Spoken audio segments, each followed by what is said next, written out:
नमस्कार शेतकरी बांधवांनो, एमटे ऑल टीव्ही या यूट्यूब चॅनलवरती तुमचं स्वागत आहे। ओमराजे निंबाळकर सरकारला भिडले, कर्जमाफी जाहीर।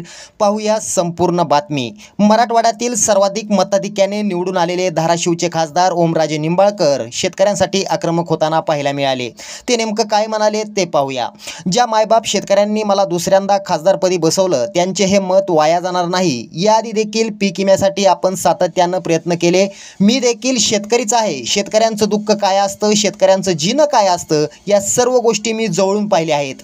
ज्या ओमराजांना तुम्ही विश्वासानं निवडून दिलंय त्या विश्वासाला मी कुठेही तडा जाऊ देणार नाही। येणाऱ्या अधिवेशनात कर्जमाफीसाठी सरकारला कसं सोळो की पळो करून सोडतो ते तुम्ही बघाच। मी खासदार म्हणून धाराशिवचा आहेच, पण त्याआधी मी शेतकऱ्यांचा खासदार आहे, अशी भावनिक प्रतिक्रिया ओमराजे यांनी दिली। शेतकऱ्यांचे प्रश्न कर्जमाफी झाल्याशिवाय आता माघार घेणार नाही असा थेट इशारा ओमराजे यांनी सरकारला दिला। तुम्हाला काय वाटतंय आम्हाला नक्की कळवा। हा व्हिडिओ आवडला तर नक्की शेअर करा। धन्यवाद।